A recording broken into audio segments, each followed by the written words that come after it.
Hello everyone, today we are covering the Subfaction progression guide created by me, Medivia Chief. This progression guide was heavily inspired on Lemon's progression for all factions, so I'm going to also link that image down here below so you can check that out if you want. So in Medivia we have 5 subfactions: the Elf faction, Dwarf faction, Minotaur faction, Orc faction, and Osiris faction. Here is my subfaction progression tips so you can make the best of your journey. Now, it's also important to note that some people prefer getting and rushing a lot of levels and then focusing on the subfactions later.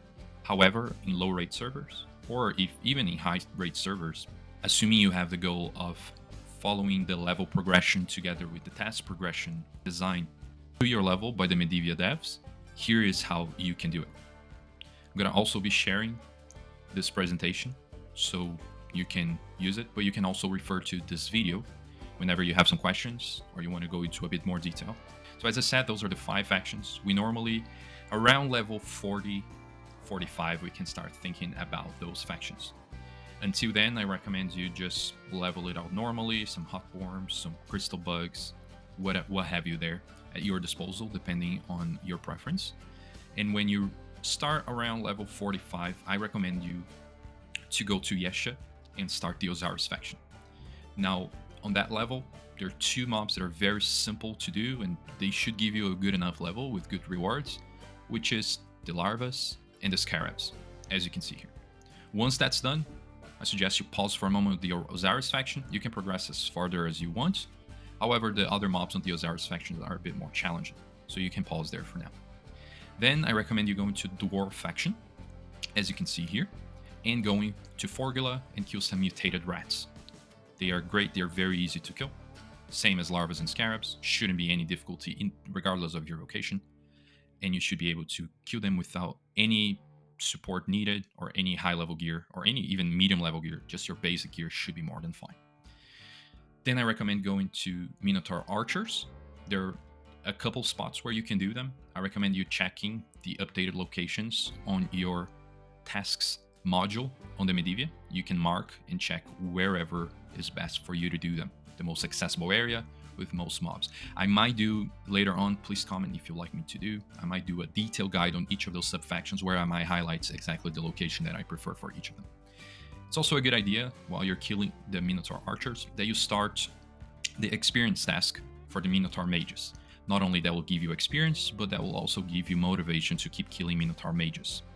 They drop some very nice loot, but the most important one is the Minotaur Tome, which is required for Imperial faction, which you're going to need later. If you drop more than one, you can sell to players. It's very easy to sell those, especially in new servers, because a lot of people are bottlenecked at this mission on the Imperial faction, because they normally rush levels and they don't hunt those mobs. Then I suggest you going to start the Elf faction, where you can kill Dwarf guards. You can also use this opportunity to go and kill some normal dwarfs as well as the dwarf soldiers, because they do count as experience tasks and you should be able to do all 3 of them no problem. Of course, you can only have 1 experience task running at one time, but those 1,000 dwarf guards might take some time, so you should have plenty of time to kill them, plus the dwarfs and dwarf guards. Then I recommend you starting, you're going to probably be level 50, 55, and I recommend you going and starting the Minotaur faction and the Orc faction to kill some Orc warriors as well as some elves. Now, why those are a little further down is just because to start those missions might get a bit more complicated. You might need a higher level or do in duo or trios, depending if it's a new server, just because when you talk to those NPCs and even the location of those NPCs might be a little tough to reach, especially the Orc faction. There's also the Orc Fortress quest that you can do together with starting the Orc faction, so I definitely recommend you checking that out. Now, while doing the Minotaur faction, the Orc warriors, you can also do normal orcs and orc spearmen as well. There's a very nice spot in Garragat that you can do all 3 of them. When doing the Orc faction, killing the elves, you can also kill the elf scout, and they drop a very rare item called the Elven Bow, which is required for further missions on the Imperial faction. So it's a very rare bow, you can definitely sell that quite easily in new servers. Then you can choose between progressing on the Minotaur faction with your Orc bowmans And also you can use that opportunity if you're killing them in Coldridge to kill together with some Orc Riders as an EXP task. You can also then kill some Minnow Guards. They are a little harder, they hit a little harder than everything you face so far. They hit similar to the Dwarf Guards. However, the location might have some Minnow Archers, some Minnow Mages, so you might be need to be a bit more careful when killing them. From level 61 to 80, I recommend you progressing on the Orc faction and you kill the Elf Guardians. Now, they hit very strong, so I do recommend you taking care here. While killing the Elf Guardians, especially in Lucindale, you can also start the item task for Elf Arcanist.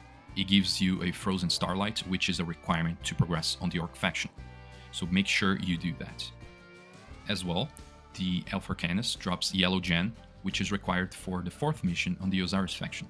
So do be mindful that Elf Arcanist is very important, especially for those 2 items. Then I recommend you progress into Orc Berserkers. You can kill them in Coldridge or the Orc Fortress in Arak. You can use the Stealth Ring, 1 or many, how many you have, because they do not see invisibility. So you can definitely do that and use that to your advantage. Actually, most of the Orcs, apart from the leader and the Orc Warlords and the Shaman, they do not see invisibility. So you can use that to your advantage. And I recommend you also starting the item task for Orc Shamans, and that they also drop the Orcish Tome, which is also a requirement for the Imperial faction. Now, the item task for the Orc Shamans, the item reward's not great. It's just a green spell wand. However, if you're a completionist, if you like to do it, I do definitely recommend.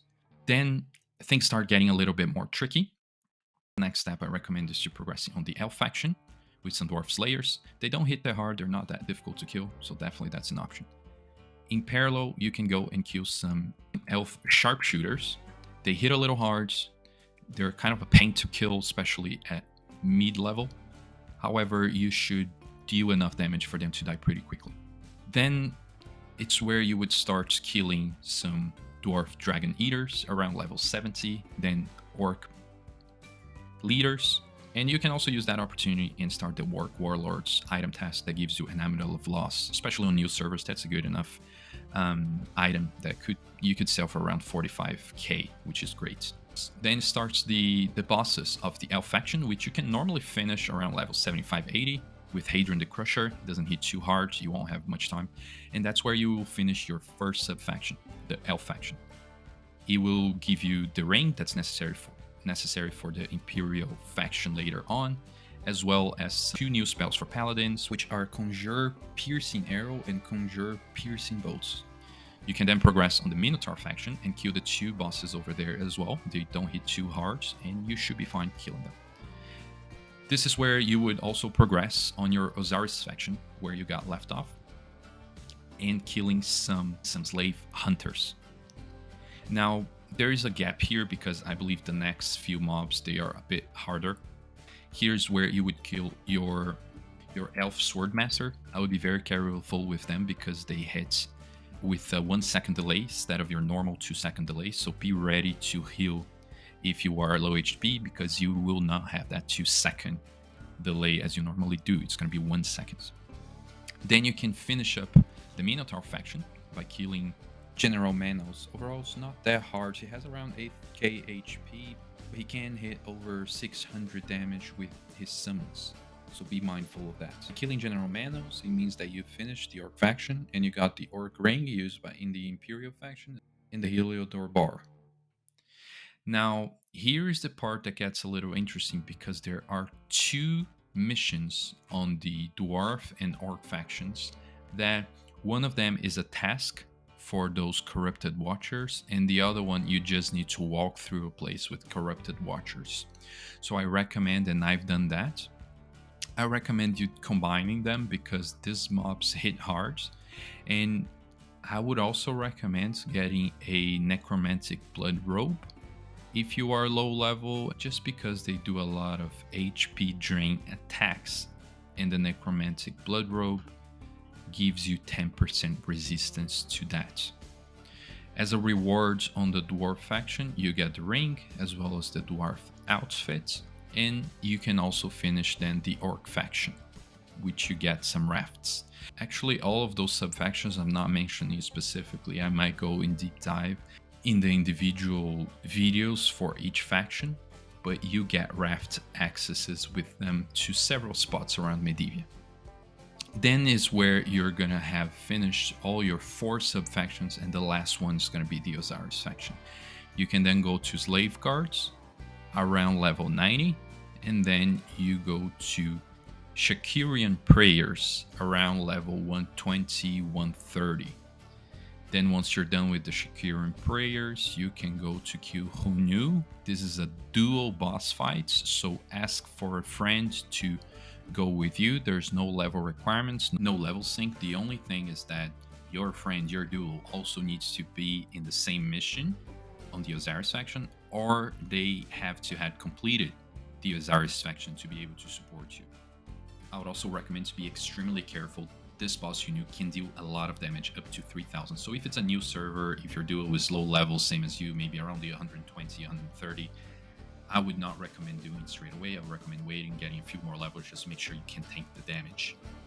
It's also very important to notice that this boss drops a very rare recipe, which is very desired across new servers specifically, which is called Baked Lionfish, and basically restores 600 mana instantaneously. So it's a very well sought after recipe. And that's it, Medivians. So thanks again to Lemon. Huge shout out for putting that initial guide together, which was a big reference for this video. Please leave your like and subscribe so we can continue doing more contents and support the young crowds coming to Medivia so they can have a good reference guides on how and where to go. I'll see you guys around in Medivia. Cheers.